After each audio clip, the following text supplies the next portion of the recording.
levando o dia pra longe, engolindo léguas de estrada, subindo e descendo serras. Onde nós estamos? Meyerhold, vamos falar Meyerhold. Bom, a vida de Meyerhold como ator é curta, né? Pelo menos com o Stanislavski. Primeiro que ele era aluno do Danchenko. Quando eles formaram o grupo do Teatro de Arte Moscou, vários alunos do Danchenko incorporaram ao grupo. Né? Além da turma do Stanislavski, essa turma do Danchenko, então, e fizeram o grupo. E de 1898, que foi quando inaugurou o TAM, né? Que depois eu conto a história, que foi uma mudança de metodologia, de ensaio, tudo fantástica, né? E, enfim, até 1902. Esse foi o prazo, durante 4 anos, Meyerhold, então, participou do TAM. Depois fundou seu próprio grupo, né? Ele pensava em outras estratégias. Ele foi convidado pelo Stanislavski. Aí, em 1905, Stanislavski...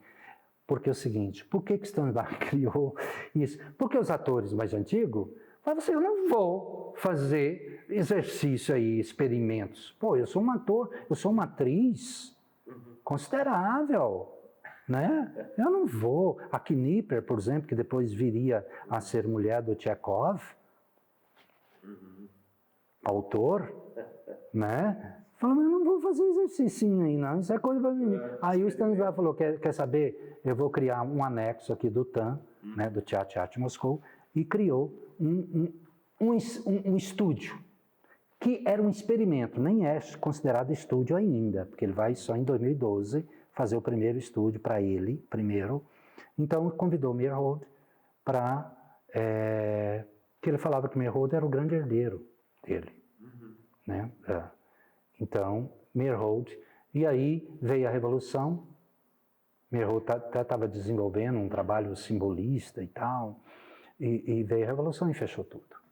Né? Então, a vida do Meyerhold, depois o Meyerhold começou a envolver, né? Depois ele vai para São Petersburgo, a convite de uma atriz, e vai dirigir o teatro, depois ele vai dirigir realmente... oficialmente pelo governo, vai dirigir um outro teatro e vai começar a desenvolver todo o seu trabalho de construtivismo, de estilização, de teatro de convenção e a sua biomecânica, né? Então é isso. Aí a gente passa, porque aí quando a gente for falar sobre o diretor, e depois nós temos Mikhail Tchekov. Mikhail é o nome original dele russo. Depois ele vai virar Michael Tchekov. Me permita só voltar a Meyerhold. Deixa eu só fazer uma leitura de um trecho, acho fundamental para a formação da atriz, do ator. Diz assim... Aliás, você tinha texto sobre o Stanislavski? Tinha, mas era tanta coisa que... Não, vamos lá, fala. O ápice da pesquisa ensejada por Meyerhold foi a teoria que denominou de biomecânica. Recurso que, de maneira genérica, transformava o corpo do ator em uma ferramenta, um títere a serviço da mente. As atuações, pelo método da biomecânica, possuíam movimentos amplos, exagerados e tensos, incrivelmente tensos. A capacidade comunicativa dos gestos e expressões, ou seja, a linguagem corporal, dentro da biomecânica, subjugou a linguagem oral a ponto de muitas entonações serem feitas de forma quase que inflexível. Né? E que veio nessa, acho que já depois do rompimento já com Stanislavski, né, ou não? Exato, e ele começou já com o rompimento de Stanislavski, né? Ele chegou na biomecânica tempos depois, né? E ele uma das questões dele, ele dividia a peça em episódios e dava nome a cada episódio. Nós fizemos isso em A Morte do Coitado, né, do Peregrino Júnior. Então, seguindo uma experimentação do Meyerhold. E ele ensaiava tudo, não tinha sequência, ele ensaiava o último ato primeiro, sabe? Ele criou ele desconstruiu tudo, aquela coisa sequenciada, né? Mas vamos para Tchekov. Vamos, Meyerhold morreu em 1940, fuzilado pelo próprio regime que ele apoiou, que foi o comunista. Depois começaram a questionar umas coisas dele e o regime não perdoa, né? Sim. Então, enfim. Continuando, Mauri Fernandes de Castro. Falar sobre o primeiro estúdio considerado pelo Stanisław, primeiro estúdio de 1912. Sim. Né? Anexo também criado por uma rebelião dos atores, né? Porque em 1908, 9, Stanisław vai montar uma peça chamada Um Mês no Campo, se não me engano, de Turgenev. E ele quer aplicar o que os últimos pensamentos dele, as últimas coisas que ele queria testar como método, como sistema, né? E as atrizes, os atores se recusaram. Nessa época, inclusive, a Maria Knipper, ela, acho que é Maria, mas Knipper, que viria a ser mulher do Tchekov, ela ficou de mal do Stanisław, porque não queria se submeter. Os atores antigos não queriam se submeter às experiências dele. Então, mais uma vez, ele criou um anexo, que foi o anexo, o estúdio, né? Porque na primeira experiência de estúdio dele com Meyerhold, ele dava tanta atenção ao estúdio que o elenco ficou com ciúme. Aí, quando ele queria aplicar todo o experimento dele com os atores, o elenco não quis, porque já estava todo mundo muito famoso e tal. Né? Aí ele criou, né, deu uma das direções para o Richard Boleslavsky, que era ator do Mês no Campo. Então aí teve o Mikhail Tchekov, que foi um dos alunos, né, que é considerado um ator russo-americano, é diretor, autor, criador de arte de teatro. Inclusive, depois que ele saiu, ele criou um outro estúdio e chamou, quando ele parou de trabalhar com Stanislavski, ele fundou um estúdio e chamou de Segundo Estúdio de Arte de Teatro de Arte Moscou. E Stanisław se sentiu traído, porque ele usou o nome do TAM sem autorização, sabe? Então, eles tiveram, assim, um entrevero nesse sentido, né? E a técnica, ele desenvolveu uma técnica que é seguido por vários diretores. Que é o gesto psicológico. O gesto psicológico é um deles, né? Que inclusive é seguido, toda a metodologia dele, olha, foi seguido por Clint Eastwood, Marilyn Monroe e o Briner, né? Vários alunos, e Stanisław vai se referir a ele como seu aluno mais brilhante, sempre. Um cara que fazia muito cinema, chegou a trabalhar com Hitchcock, né? Então, ele, até num dos exercícios, ele experimentou a memória afetiva e passou mal. Teve um colapso nervoso. E isso valeu muito para o Stanislavski, porque o Stanisław percebeu que tinha que ajustar um pouco esses exercícios, né, da memória emocional.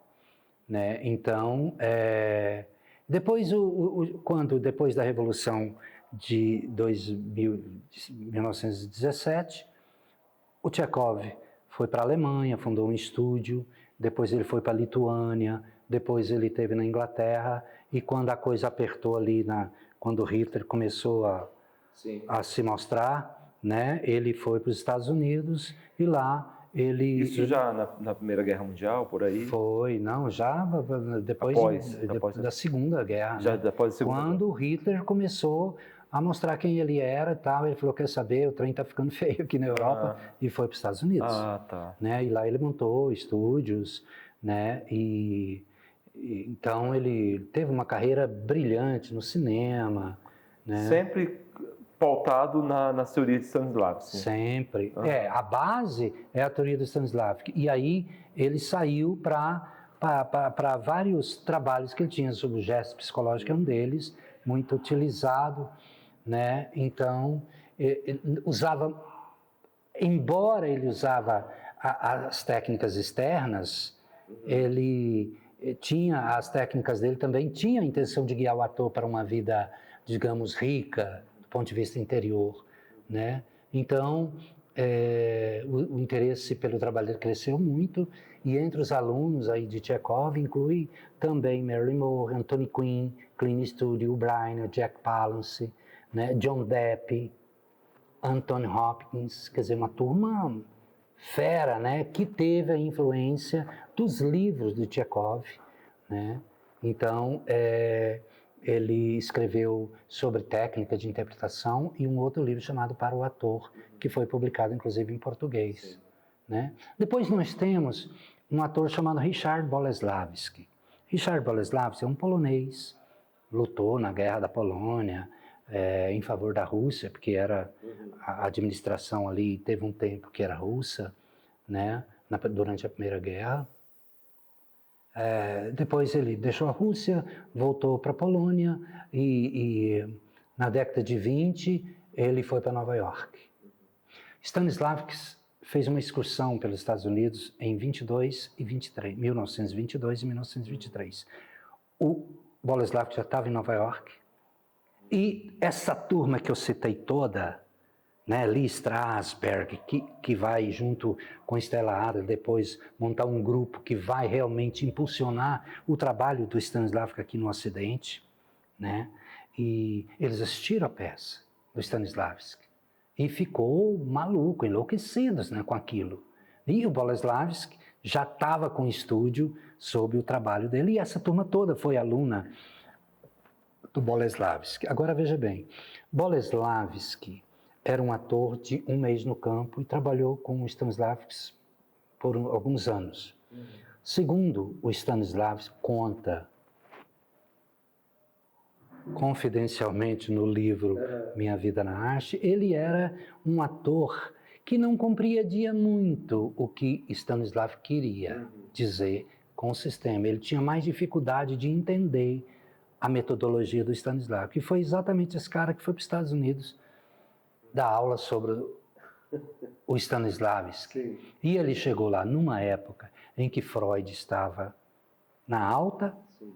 Aí, quando ele fez a escola emocional, a tal da memória emotiva, todo mundo ficou, né? Ainda mais com Freud em alta. E aí o Lee Strasberg pegou isso e levou a fundo. O ator tem que utilizar de experiências, de lembranças, de emoções pessoais. Essa foi uma das divergências que a Stella Adler vai ter com Lee Strasberg quando ela rompe com o grupo de teatro, com o Actor Studio, aliás, e para desenvolver um trabalho, porque ela teve aulas pessoais com o Stanislavski em Paris, quando ele estava doente, e quando o Stanislavski estava exatamente já numa outra parte, dizendo que o ator tinha que se desenvolver e ter a sua criação com base na imaginação e não na memória pessoal. Nós partimos lá das companhias internacionais, dos nomes, dos fundamentos internacional. O Goiano a gente vai fazer um parênteses, porque é tanta gente que não dá para a gente fazer nesse momento. Vamos falar agora de Aparecida, especificamente da Teatro Cidade Livre. Maravilha. Né? Que o Cidade Livre, o nome em si tem uma potência e tem... já a partir do nome já tem um fundamento. Desculpe o rasgar a seda. Por favor, você é a pessoa com mais propriedade para falar dessa criação do ponto de cultura Cidade Livre. E da companhia, né? Companhia Cidade Livre. Que nós nascemos da Companhia Cidade Livre, de um projeto que a gente vinha da Via Sacra, em que em 2003 nós quisemos partir para um outro momento e somos gratos ao grupo Repensar, em que montava Sim. a Paixão de Cristo. E em 2004, 15 pessoas capitaneadas por você pela presença. Deixa eu falar da minha gratidão por vocês terem procurado o Centro Cultural Martins Sererê e eu estar ali de bobeira, né? e quando vocês falaram que precisava de alguém que pudesse auxiliar para dar uma melhorada na via sacra, e eu me ofereci, né? Como eu sou oferecido demais, né? E estamos juntos até hoje. E que surge aí, era o Grupo Teatral Cidade Livre, e que mais tarde se torna Companhia, e que mais tarde se torna Associação Sociocultural Cidade Livre, e que hoje é um pontão de cultura Cidade Livre. Maravilha. Então houve uma ascensão em 17 anos dessa história, e muito por conta de você. Por exemplo, aqui onde nós estamos, que é o Teatro Cidade Livre, Cidade Livre, com capacidade para 70, 80 espectadores acomodados, sentados, né? Aqui mesmo era um pé de abacate. Exatamente, né? Nesse lugar aqui. Nesse lugar aqui, era um pé de abacate, fundo do quintal da sua casa, Sim. que depois se transformou no Teatro Cidade Livre e que recebeu gente da Bahia, gente do Mato Grosso, da Colômbia, da Argentina, né, da Bolívia. Sim. E a companhia também, que circulou por alguns... Brasil afora. Brasil afora e alguns países. Equador, da América Latina. Né? Da América Latina aí toda. Né? Cara, é um teatro da periferia, que fez, no fundo do quintal, a Mostra Internacional Latino-Americana de Teatro. Caramba! E que uma das coisas mais inusitadas dessa história, que nessa mostra, quando a gente encerrou a mostra com o espetáculo paulista, na porta do teatro, caiu um temporal, acabou a peça, 2 minutos depois caiu um pé d'água, tamanho, né? Bacana e muito, não é essa história toda. Mas, Mauri, eu queria terminar esse projeto falando de você, sabe? E da importância que você tem, tanto para a arte goiana, quanto para a arte nacional. E assim, obviamente que a gente precisaria de pelo menos 2 dias para contar essa história toda nos detalhes, mas assim, vamos resumir essa história. E antes, queria dizer aos que assistem que Mauri nasceu em Pires do Rio, né, em 7 de dezembro de 54, que tem 45 anos de teatro, TV, cinema, literatura, humor, formação, etc. Mais de 250 trabalhos, e aí envolvidos em tudo quanto é arte. Oficinas foi aos montes com Denise Scott Stocolo, Luiz Otávio Burnier, Fernanda Montenegro e tantos outros, né? E, enfim, o trabalho é extenso. E eu queria saber, Mauri, desses cursos todos, da onde, qual que te moveu com mais efusão, com mais... Bom, eu sempre, embora ninguém da minha família, parente, se voltou para essa área, eu sempre gostei muito de declamar, de cantar, de circo, né? Chegava circo em Pires do Rio e eu dava um jeito, se eu não conseguisse que o dono me autorizasse a vender pirulito lá dentro, eu entrava por debaixo da lona, né? Enfim, depois, eu acho que todos os cursos que eu fiz foram muito relevantes, muito bons para mim. Eu tive como uma oficina geral um ator bailarino argentino chamado Fred Garcia. Depois eu tive Henriette Morinot, fiz oficinas com Pascoal Carlos Magno, fiz oficinas com Barba Eliodora, uma das maiores críticas do Brasil. Fiz 2 oficinas com Denise Stocolo, Luiz Otávio Burnier, Renata Polottini. Fiz oficinas com Eudósia Cunha, que é uma fonoaudióloga especializada na voz de ator. Enfim, Fernanda Montenegro, trabalhamos durante uma semana sobre leituras dramáticas e muita gente me ajudou, cara. Né? Fiz Roberto Gil Camargo, livros de semiologia. Né? Vamos especificamente falar do teatro. Vamos. O que você produziu? Você produziu aqui 16 peças. Escrevi. Que você lembra, né? Porque assim, você escreveu um monte de coisa que às vezes eu acho que você não lembra tudo, não. Não, né, dentre essas 16, sei lá quantas peças, tem algumas que me deram grandes alegrias, como Paradoxo. Sim. Né? Paradoxo, um drama, né, que está até editado numa coletânea de dramaturgia do Sesc e que foi montada em Angola pelo Grupo Velas, que quando ia estrear, a pandemia chegou e... Né?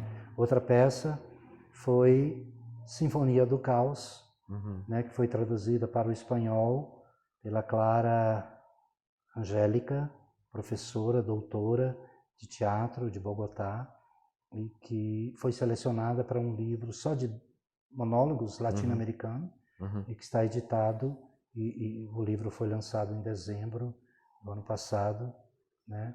Então, e que está em cartaz em Goiânia com você. Sim. É um monólogo dirigido pelo grande diretor Humberto Pedrancini, né? Porque eu tenho uma gratidão muito grande. E, enfim, né? Agora, comédias, nós temos uma grande comédia que está em cartaz desde 2004. Ela muda de grupos com a mesma direção, né? Muda os atores, a mesma direção, a mesma montagem. Está o quê? A 22 menos 4. Dá 17. 17 anos em cartaz, né? Que, aliás, né, Mauri, é bom a gente citar que chama Do Arco da Véia. Do Arco da Véia. Do Arco da Véia vai encerrar a grande atuação de você, Mauri de Castro, em cena como ator. E a gente está em processo de montagem desse espetáculo, desse momento, que para mim vai ser muito ímpar, acho que para ti também, que a gente vai fazer simbolicamente esse momento de encerrar a tua cena. Isso é uma escolha sua e a gente é contra, já vou dizer logo que eu e mais uma galera é contra você parar com o ator que você é, né? Mas assim, é um momento de teatro, como ator de teatro em cena. Cansei, né? Não que eu cansei. O teatro é um prazer muito grande, mas é que eu estou muito envolvido com a literatura, né? Que depois a gente pode falar sobre essa questão. Tá. Mauri, a gente precisa dar uma acelerada, mas assim, eu queria muito que você falasse do teu papel formador, né? Você, estado afora, no Tocantins, formou muitos grupos, né? Incentivou muitos grupos. Que você desse uma pincelada sobre isso, da importância de formação de novos grupos de teatro Goiás afora, no Tocantins. Essas oficinas de formação de grupos, de atores, começou no Instituto Goiano de Teatro, né, na década de 80, onde nós íamos para os colégios dar oficinas durante 6 meses e formar atores, formar grupos e depois fazer um grande festival, né, dia inteiro. Era como os festivais dionisíacos, né, peças curtas, mas eram 25 peças, né, e a gente, enfim. Depois fui convidado para desenvolver um trabalho no Tocantins, e lá no Tocantins foram 4 ou 5 projetos, né, um deles pelo qual eu tenho muito carinho, que é As Crianças e as Artes Cênicas, onde nós trabalhávamos o potencial criativo da criança e do adolescente através das técnicas do teatro. Durante 3 anos foram 2.000 e tantas crianças. E depois montávamos espetáculos no Teatro de Palmas, né, Teatro Fernanda Montenegro, ou então nos bosques. A gente chegou a montar peças de 2 quilômetros de cena. O público caminhava pelo bosque assistindo cenas em cima de árvores, debaixo da ponte, dentro d'água, né? E a história ia se desenrolando durante essa trilha, né? Enfim, e também no interior do Tocantins, eu tive a oportunidade de formar em 30 cidades grupos e depois levar esses grupos todos, essas cidades todas, para um grande festival em Miracema do Norte. Miracema do Norte, que Evandro Mesquita fez aquela música A 2 Passos do Paraíso, que ele conta uma história de Miracema. Que real. legal. Sério? É. Eu não sabia disso não. Muito bacana. Bom, Mauri, você foi sempre um grande ator, premiadíssimo Brasil afora, poucas pessoas sabem disso. Você não gosta muito porque... Não gosto muito de quê? De valorizar Não, isso, de divulgar isso. divulgar isso, né? Tá. Mas Amei ganhar os prêmios. eu pedi muito que você trouxesse 2 deles. Esse aqui é o troféu Chocó, Da União Brasileira de Escritores. de 1981. 81, 2. Tá aqui 81. Deve ser 81, mas para o destaque de 82. E o que é isso? Por que você foi homenageado por este? Foi o destaque cultural, teatral do ano. Em né? Tocantins. Não, de Goiânia. De Goiânia. Esse troféu é um boneco carajá chamado Tiocô, né? E que eu tenho muito orgulho de ter conquistado esse prêmio, né? Enfim. Bom, você também foi premiado em como ator, em vários festivais nacionais. São Paulo, Rio, Paraná, né?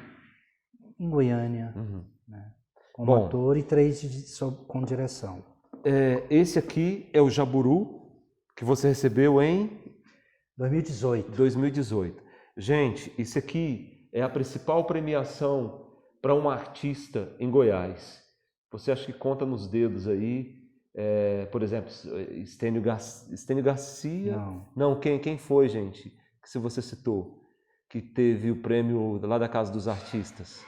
Eu não lembro o nome. Mas enfim, esse é um prêmio, o Prêmio Jaburu, para mostrar a grandeza de Mauri Fernandes de Castro como artista, como ator. E nesses termos, eu quero terminar esse processo, esse material que a gente está produzindo, para dizer da importância desse cara para o teatro, para as cidadãs e os cidadãos goianos e para os artistas novos. O Prêmio Jaburu foi uma indicação do Conselho Estadual de Cultura, segundo consta. Me escolheram, né, por unanimidade. Em 2018, que é o prêmio maior do governo do Estado de Goiás para os destaques culturais, né? E então eu tenho uma gratidão enorme pelo Conselho Estadual de Cultura, exatamente por esse momento, né? E aos artistas iniciantes, aos artistas que estão começando agora, nós estamos diante de um desses grandes nomes que falamos aqui, né? Em nível nacional, em nível goiano, foi muito importante. E Mauri foi muito importante para mim, quem nos tornamos amigos e irmãos, em quem contribuiu e tem contribuído muito, tanto com essa casa, tanto no meu pensamento. Essa casa é o Ponto de Cultura Cidade Livre. Isso. E que abriga e já formou tanta gente, né? E eu gostaria de terminar esse trabalho todo com um texto de Mauri que eu acho fundamental e acho para a formação do ator, da atriz. Diz assim, Mauri, e serve para você, ator, atriz iniciante. O teatro, antes de ser arte, é comunicação. Uma das funções do ator ou atriz é desenvolver ao máximo o seu poder de comunicação, em todos os níveis, e em seguida elevar essa comunicação ao nível de arte. Espero que vocês aproveitem desse projeto, desse trabalho, e esse trabalho vai continuar, né, Maurício? Teremos outras gravações e vai estar aí nas redes sociais do Pontão de Cultura Cidade Livre, na Prefeitura, e a gente agradece a gentileza de todo mundo estar assistindo esse trabalho. Valeu, obrigado, Mauri. Obrigado, Glei.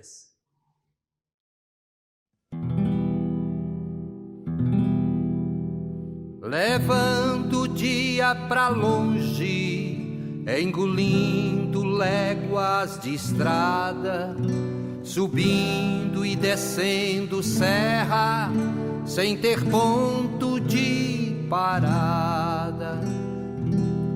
Subindo e descendo serra, sem ter ponto de parada. Sou andarilho, sou